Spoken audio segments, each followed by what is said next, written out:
Hey everyone, before we get to Curse of Naxxramas, if you did not go watch the previous one, I would recommend it because a lot of that is going to be applying to this video as well. Hearthstone Classic was released March 11th, 2014, but before we actually got the official release, Hearthstone was in beta for a long time, so a lot of people already knew what the metagame was like, and people were tired of seeing the same stuff over and over again, like Savage Roar and Force of Nature, or getting freeze maged, or just playing against Zoo Warlock. People wanted a change, and out of nowhere, they announced a small adventure of only 30 cards called Curse of Naxxramas, and this was really exciting because this is the first time that Hearthstone introduced new cards into the game, and people didn't really know what to expect. And because this was an adventure, this is also the first time in Hearthstone where solo content was added to the game, so people were really excited. I remember being in Twitch chat and reading the phrase "Nax out" a million times on July 22nd, 2014,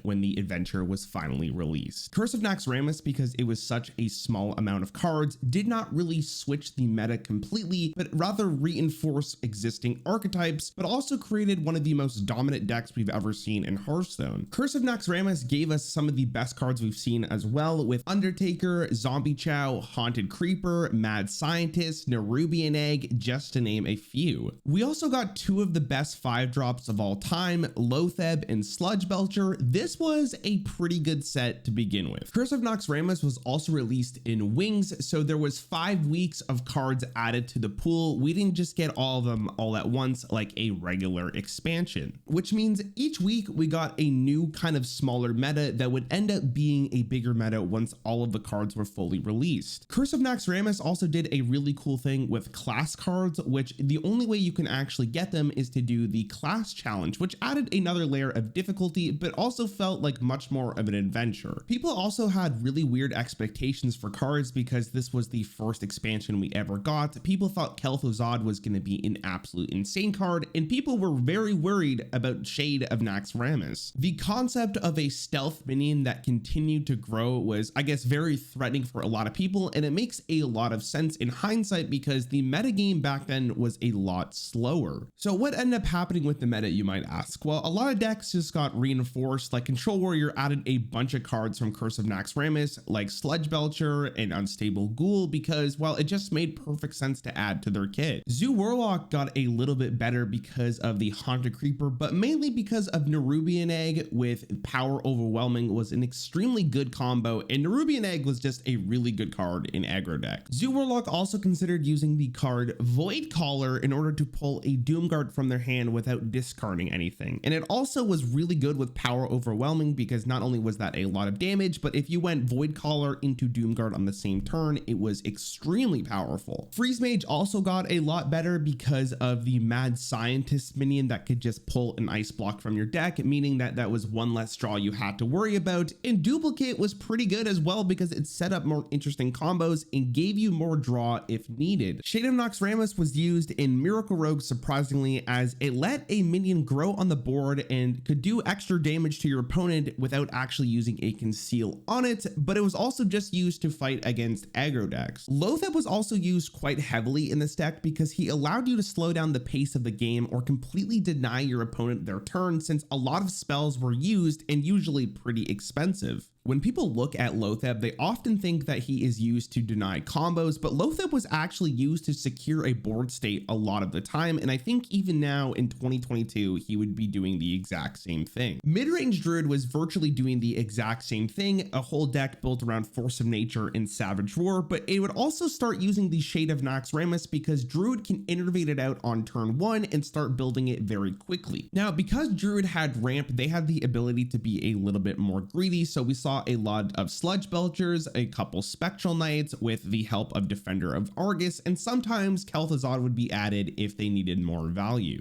And yeah, that was pretty much it for the metagame. Nothing else was really introduced, nothing else dominated the meta. It was just a nice way to pad existing decks and bring fresh life into a format. Hold on, there's someone at the door. Bring out your dead. Oh yeah, how could I forget? Undertaker Death Rattle Hunter. Wow, that was so much fun to play against. In case you didn't know, Undertaker Hunter was one of the best decks we've ever seen in Hearthstone history, and the deck was really straightforward. And in case you didn't know what Undertaker was, it was a 1-mana 1/2. Whenever you summon a minion with Death Rattle, gain +1/+1. And because of this effect, this card could be played on turn 1 and win the game single-handedly as long as you had a high enough density of Death Rattle minions in your deck. And this deck had a lot of Death Rattle minions. And because it fits so well into an aggressive style deck, this deck was so snowbally that often games would end on turn 4 and 5 because of what Undertaker could do. There was also Flare to help against other secrets. There was Eagleharm Bows to keep board control with the Undertaker so it can keep growing, Savannah Highmane, which was an excellent finisher, and Lotheb to secure against board clears. And I know what you're thinking, don't worry, Rarran, they nerfed it super fast. They didn't let that go on for too long. It was too disgusting. Well, Goblins vs. Gnomes, the next expansion that Hearthstone was going to release, came out December 8th, 2014, and Undertaker was still not nerfed at the time. Undertaker was officially nerfed the following year, January 29th, and the nerf was just that it would gain +1 attack rather than +1 attack and +1 health. Now, you're probably wondering, what took them so long to nerf Undertaker when clearly this card was one of the best cards we have seen and could just win games on turn 4? Well, Blizzard had a different philosophy when it came to changing cards. Blizzard had a stance that they would only nerf cards when it was absolutely necessary. And they didn't nerf that card, which is extremely interesting, but they did end up nerfing Leroy beforehand. They nerfed Starving Buzzard, they nerfed Soulfire, Gadgetzan Auctioneer, and Flare, but Undertaker was still left alone. And I think from the developer standpoint, they would rather get rid of cards that were clear outliers, and they probably hoped that with the release of Goblins vs. Gnomes, that Undertaker would fall out of favor and something else would be able to beat it. And we'll get to that in the next video when I talk about Goblins vs. Gnomes, but I want you to travel back to 2014 for a quick second. Curse of Naxxramas is just released, you think it's going to be super fun, and then Undertaker makes a meta-defining deck that you see quite often because the deck is super cheap, and it terrorizes the ladder for 6 months. Imagine for people who played in Curse of Naxxramas how much different the game would have been if we had the current developers that would probably have nerfed it in the first couple of weeks to open the format a little more. But it's okay, this was the first time Hearthstone released a brand new expansion to the game. There's no way they're gonna make the same mistake over and over again, right? Hello? Guys? But yeah, that was Curse of Naxxramas, and it was a super fun adventure, and I actually had a lot of fun with the solo adventure itself. And if you have not played it, I would highly recommend you go back and try it because it was extremely flavorful and they did a really good job. Anyways, that's going to be it for me for this video. If you did enjoy it, I would really appreciate a subscription, and also check out the Patreon down below if you want to support me further. Thank you so much. I'll see you in the next one.